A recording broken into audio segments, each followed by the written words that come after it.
High School is located in the Northwest Arkansas region. It's considered a very small school and is classified as fringe rural, with only 373 students in the 9th through 12th grades, of which 45% are considered economically disadvantaged. Despite this, they're technologically progressive. Each student and teacher in the Elkins School District has access to a personal device, and because the district built a new high school in 2012, most classrooms are well equipped with smartboards, numerous electrical outlets, and robust Wi-Fi.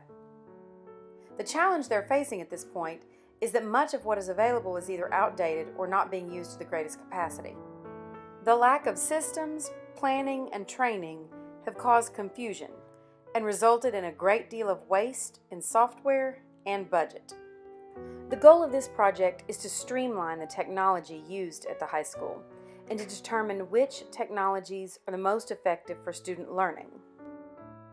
The opportunity to participate was offered to all faculty members of the high school. To ensure that all stakeholder groups were represented, the team includes administrators, teachers from each department, school board members, parents, and students. The first step in the strategic planning process is to determine what is the vision for the team. As the process of creating a vision statement began, members documented how they would like to see EHS in 5 years and the values that they felt were the most important. They determined which of those ideas and values were crucial. Despite success in many areas at Elkins High School, the reports have noted a decrease in scores on standardized tests.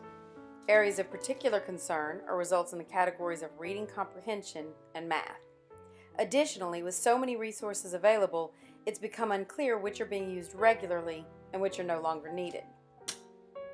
After a great deal of discussion, they created a vision of what they hoped to achieve. This defined where they wanted to be. The result of the discussion are that the vision of the Elkins High School Technology Planning Team is to ensure technology-supported student success as demonstrated by proficient and advanced scores in the ACT and the ACT Aspire tested subjects, which include math, English, science, and social studies.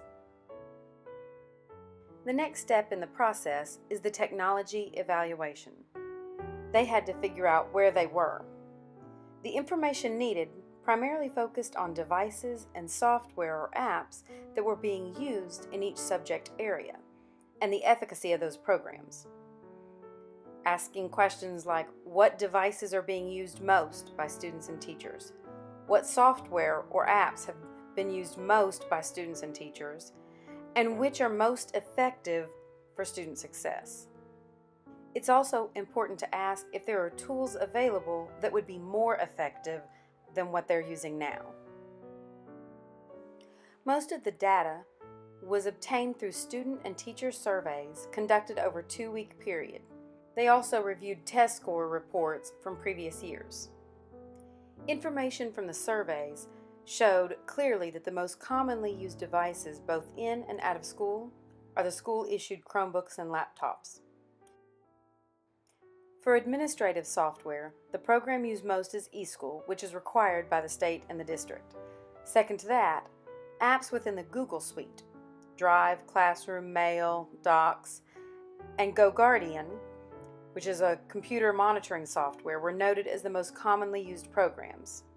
Newsela, YouTube, Grammarly, and Kahoot were used by multiple departments, while the English department also used Microsoft Word, No Red Ink, and Purdue OWL. The math department used Khan Academy, and the ACT website and Prep Factory were the primary test prep methods. At that point, the team began to assess the needs. The team reviewed results of several years of standardized testing scores. They found lower than average composite scores and noted that students had difficulties in nonfiction reading, writing conventions, and in all areas of math.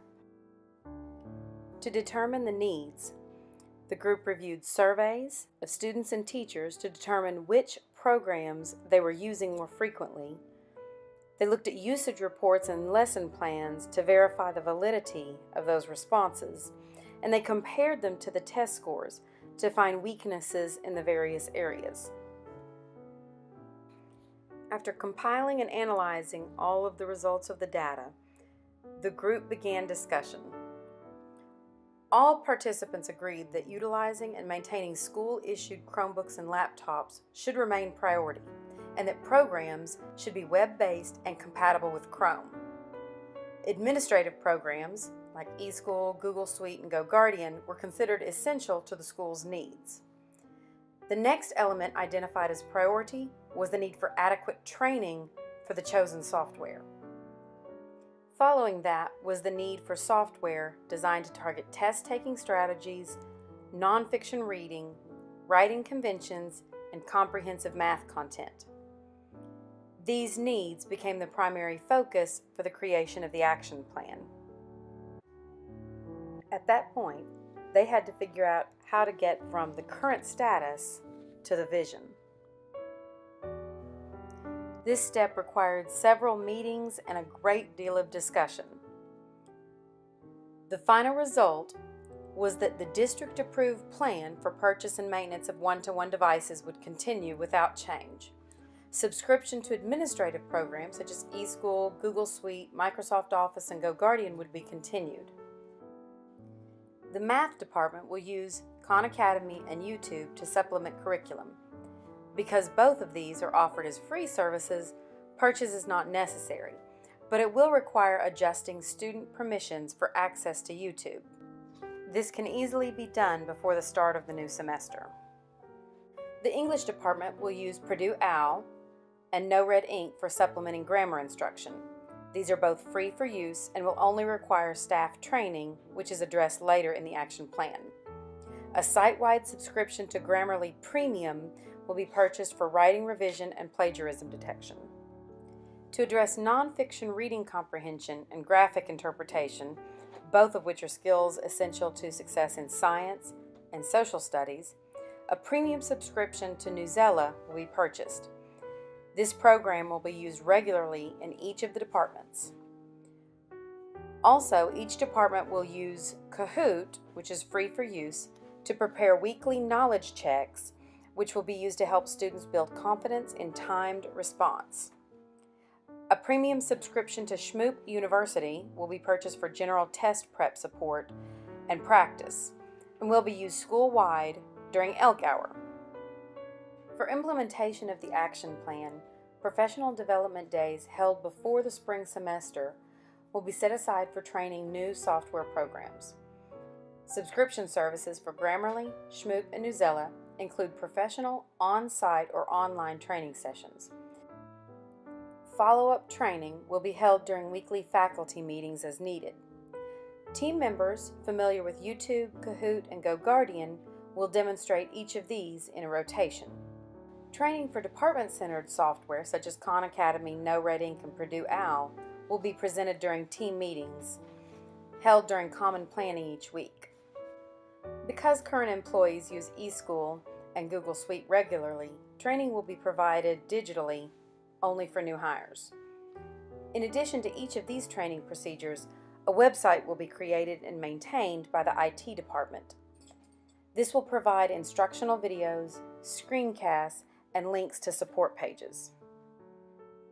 Once purchase, activation, and training on the new software is complete, usage will be reviewed regularly throughout the school year.